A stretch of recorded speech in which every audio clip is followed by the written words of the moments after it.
The book is about a 12-year-old girl whose dad is a construction engineer. He works for this big company that's going to develop an uninhabited island into a sort of luxury tourism resort. And the whole workforce and their families are going to move to the island for a year to 2 years in order to get that next stage sorted and to get the building process moving. And has been assured by her father that there would be another girl her age going as well. And when she arrives at the ferry port, she discovers that this is not true. Her dad hasn't necessarily lied to her, but he certainly wasn't paying attention. And the thing that's the most important to her hasn't happened. There isn't a ready-made friend there. So she is raging with her father at the point where I'm going to start my wee reading, just to give you a little flavour. She's sitting on the ferry sulking, really, until she discovers there's another boy round about her age, and he attempts to befriend her on this journey. She's not best pleased. "I'm Zach, by the way," says the boy beside me, as if he hadn't realised how awkward I'm being. I reply monosyllabically, when Struan, my brother, interrupts, his eyes bright. "Yeah, right, everybody, this is M. She's my big sister. She's 12. And yep, that's all I can say about her." This meets with small kid giggles.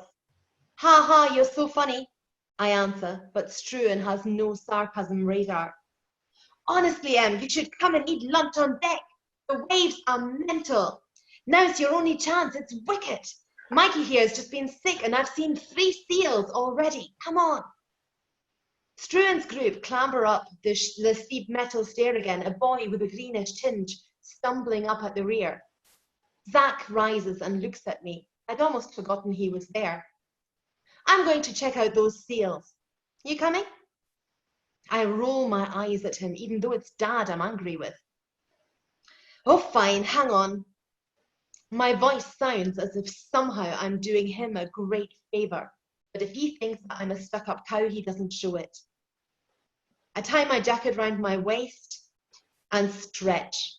On the way up, I have to squeeze past Dad. I don't even want to look at him.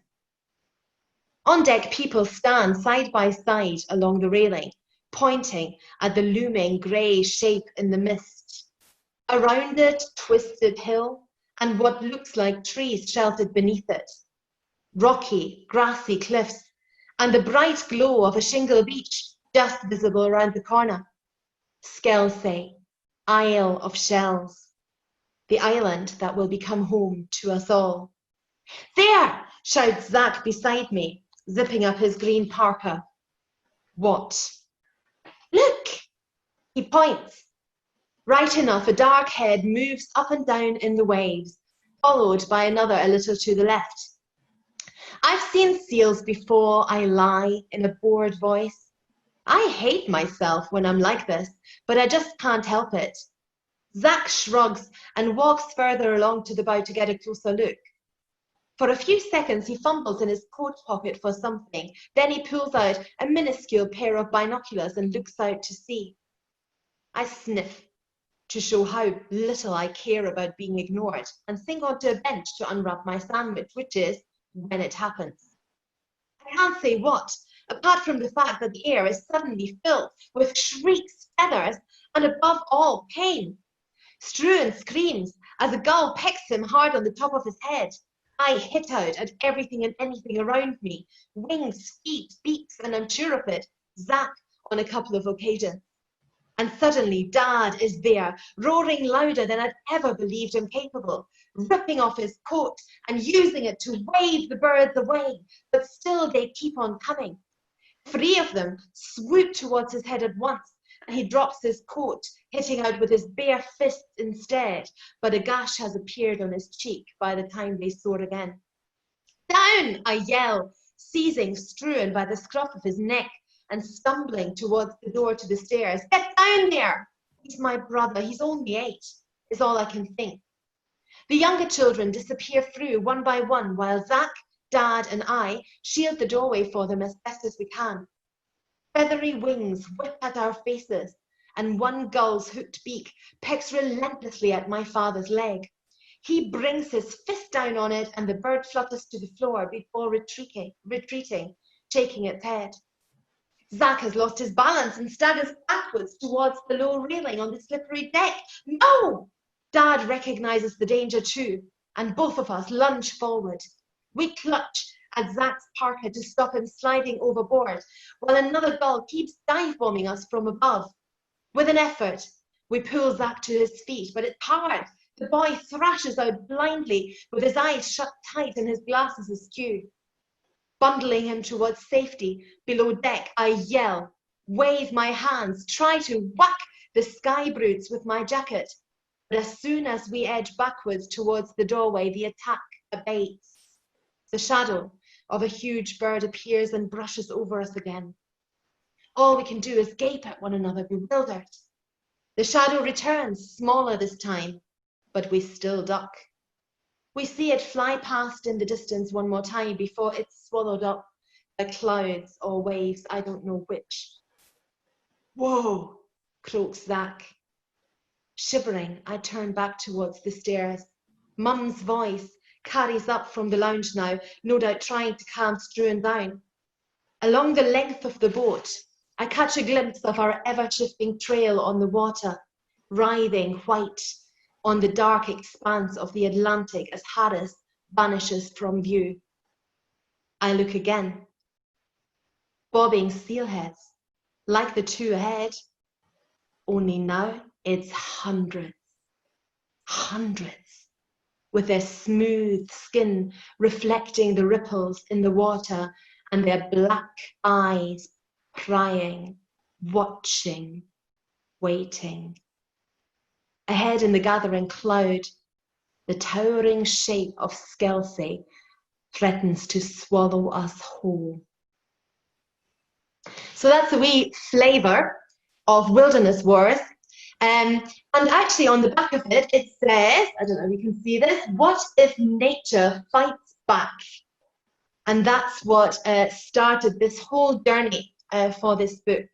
So I'm going to tell you a little bit about the background to what made me write this book about a community on an island where the natural world was fighting back against this human development, this commercial development that was going to destroy systems there. So first of all, a little bit of background is that by the time Wilderness Wars came out, I had two other books published, Fur for Luck, which is the Highland clearances story based on real events, Punch, which is a Victorian story based on real events and set in Scotland. And so I was really a writer of historical fiction. And my publishers were happy with how these two were going, and they said, Barbara, what are you going to do next? And so I said, well, I have 5, 6 other books that I've written in the past, and maybe you want to have a look at those. And the publisher said, are they historical? And I said, oh, no, they're not. So they said, well, send us the one you love the most. And then it wasn't really a question, because Wilderness Wars was the one that I loved the most. An eco-thriller, which was all about the environment and our wild places and cherishing them. But it was an adventure story. I didn't want to write a preachy story about what we should be doing and shouldn't be doing. I wanted to write an adventure, which was about survival and friendship, and where the stakes were high.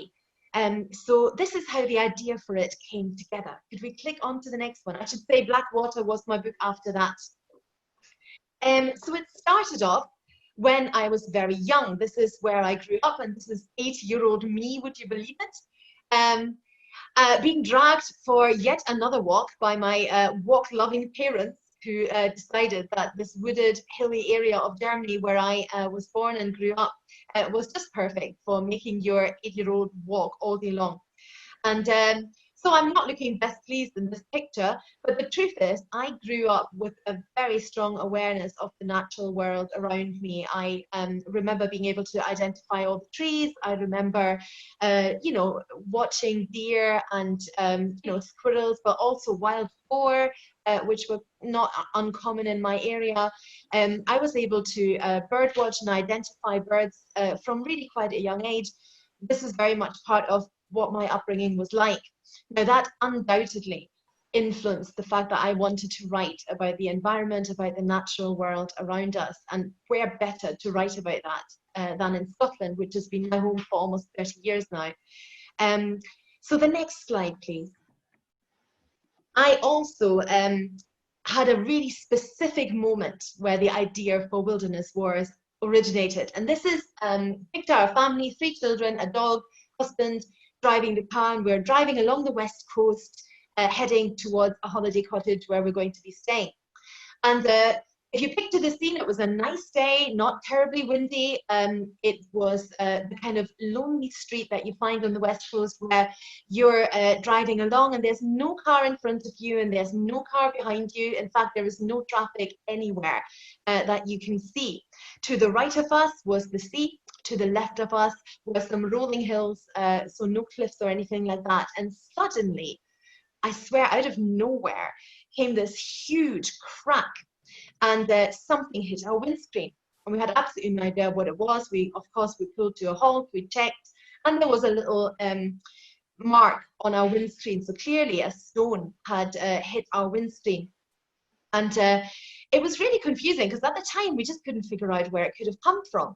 And once we realized it was just really a little cosmetic thing, nothing drastic, we sort of drove on, but we made light of it in the way that you do when you're embarrassed that you've kind of just had a massive fright and overreacted a little bit.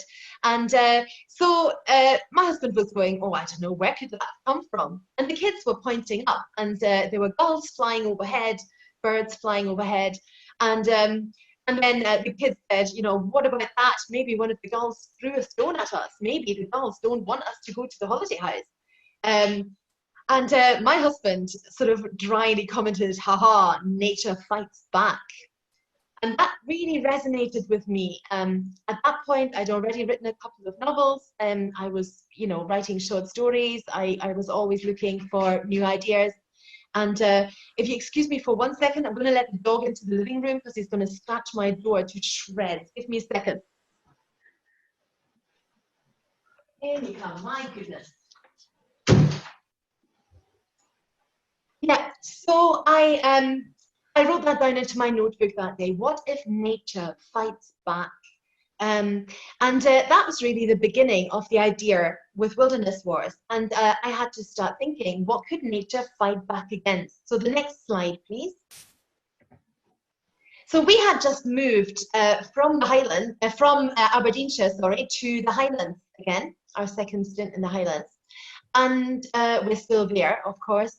But I was very aware at the time of Donald Trump's attempts to turn an area north of Aberdeen into a luxury golf resort, and the sort of environmental campaigns against this. You know, the project was going to make pretty short work of a very unique dune system that just was irreplaceable. And so there's a lot of controversy at the time about this sort of thing. And I thought, what a perfect thing to fight back against. If I'm going to write a story about nature fighting back, maybe I could make the natural world, you know, up in arms against a project like that, a sort of luxury resort that was going to impose itself onto that environment. And I had to think a little bit more about that. By the way, in school visits, kids just immediately recognized Donald Trump, and they loved this fact that actually he was part of the story for Wilderness Wars. The next one, please. So when we moved back to Inverness, I became a volunteer for the local RSPB branch. I was helping run a group for young nature lovers called the Wildlife Explorers. So I would spend my weekends taking youngsters, you know, pond dipping and bird watching and you know, bird ringing and all these kind of things that, you know, make nature exciting for young people. And so that was very much part of my makeup during the time that I was writing Wilderness Wars. And I think that the idea of connecting young people with the wild places around us, all around us, is still something that's pretty close to my heart. And so, you know, I spent a few years doing that, and Wilderness Wars is partly also a product of that time of wanting to connect young people with nature in some way. And next one, please. I'm showing my vintage here. I don't know if any of you remember this. Do any of you remember this program at all? I see one or two nods. That's okay. A few. Yeah, so this program here came kind of on the scene round about the millennium. It was when I had just had my first child, and I was kind of much more confined to the house than I normally would have been. And this probably predates any work on wilderness wars some way, but I thought, where could I possibly set a story like this? Where would I like as a setting? You know, something that had majestic nature, something that, you know, had a really distinctive light, something that I would easily be able to imagine, something close to the sea, something that had that raw feel. And for me, you know, the Western Isles were a brilliant starting point. And I remember this program, which was set on Tarrant's. Obviously, it was a documentary. These people were plucked from whatever background they were from. Some of them were, you know, city editors. Others were, you know, I don't know, self-employed business people, librarians, cleaners, you know, they had a real range of people.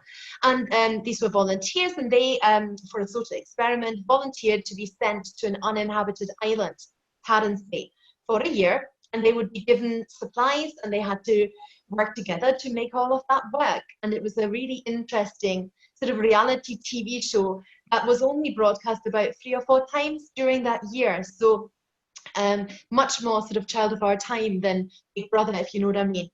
But Ben Fogle, the sort of picture boy of that program, obviously made his name in that way. And I was fairly hooked on this program. I really loved just seeing how these people got on.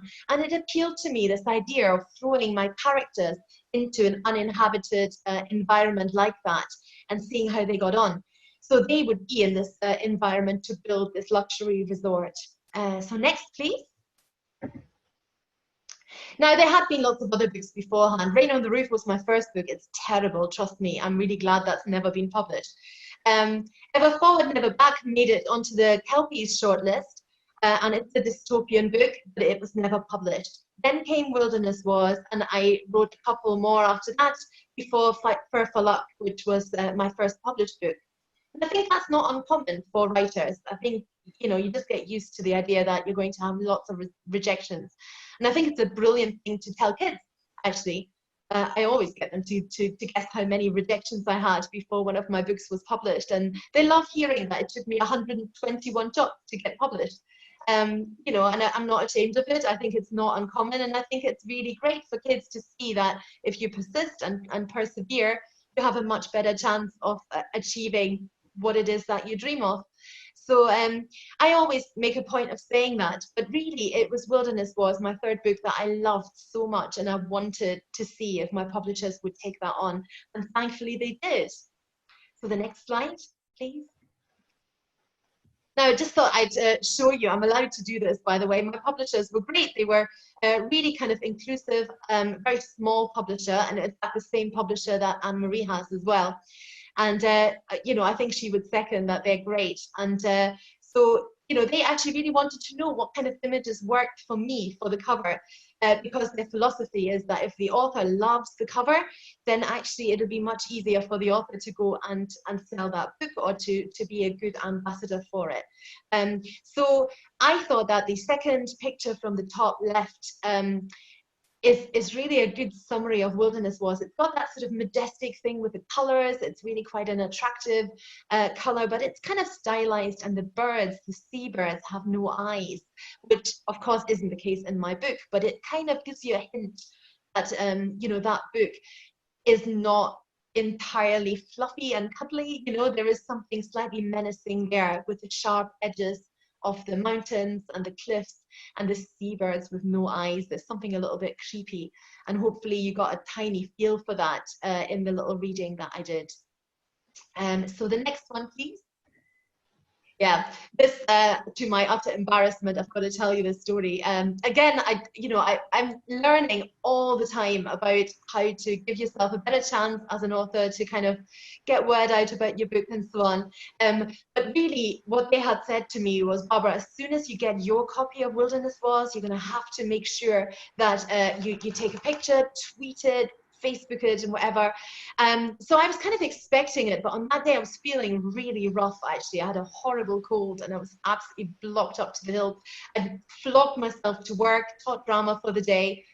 So I'm a secondary school English teacher who moved into primary and into drama. Drama and English were my two secondary school subjects. So I'm now a drama teacher in a primary school. And so I came home, I was completely exhausted really, but of course the books were there, so I had to go out into the garden, and I just told my daughter, listen, it won't matter, it's just for the day, just take a picture. And we literally took 1 or 2 shots. There wasn't a lot of effort behind this, and I tweeted it out, and I thought that would be it. And now if you search for my name, I think this picture is the first one that comes up, which is just so typical. So it just shows you. But I was sitting underneath my apple tree, the wildest place I've got in the garden, and I thought I'd give that a shot. So that's really how Wilderness Wars came together. And it's about how nature fights back increasingly savagely. And you know, so there are lots of messages in there. It's about nature being majestic and amazing and attractive, but how nature also should be respected and valued and cherished. Because if, like in the development north of Aberdeen, we destroy a precious and unique and irreplaceable environment and replace it with something that is replaceable, really, then we're not doing ourselves any favors in the long run. And I think that the sooner youngsters learn to value that, the sooner we all have a better chance of retaining the diversity that we love and that we want to retain as long as possible for the generations to come. So that's, apart from it being a story, that's what's in my head. So that kind of concludes what I had to say. Is that about right, time-wise? That's great. Barbara, just one other thing. Could you also talk about the associated teacher resources? Oh my goodness, I completely forgot. Yeah. So I had intended to print these out, and I forgot to do this, which is why I'm called Scatty Scribbler, both on email and on Twitter and Facebook. So I am pretty scatty, but the teaching resources, I created them, and they're in 2 parts. So there are questions, analytical questions, and understanding questions, and evaluative questions for each of the chapters. So about 3 or 4 questions that are specific to each chapter, so that as your youngsters are reading through this, they can you know, answer these questions in pairs or in groups, and work through them if you choose. But it's very pick and mix, whatever works for you in your classroom. And then as you go through them, there are also wider tasks. So things like, you know, creating a brochure for the resort once they've got all the information. You know, there are STEM resources about first aid and emergency, you know, what to do in an emergency, and how to do first aid for a number of injuries and all these kind of things, because, you know, injuries happen in my book, shockingly. There are, you know, there are wider character cards. There's a nifty little top trumps game that they can create for each of the characters to be a you know, one of the cards, and play it against their table and so on. So I've kind of gone a bit mad, but I've also sought a lot of input from other teachers. So, you know, I put to my most imaginative colleagues, I put my drafts out and said, what else would you like to see in here? So I think that there's maybe about 12, 15 tasks that are wider, and they're kind of ordered. So after chapter 3, you should be able to do this. After chapter 5, or when you've read this bit, you know, you could tackle that task. And actually the thing that I'm happiest about is that there are links to activism kind of pages and opportunities for kids to get involved in real life campaigning that will make a difference, to protect our raptors, for example. There's a chapter on an eagle in the book, and you know, there are links there to the raptor protection in Scotland and what people can do to avoid you know, raptors being unnecessarily killed, and stronger prosecution for those who perpetrate these crimes. So really it's about that wider citizenship thing. And of course, if you really want to, you can tie it onto the John Muir Award too.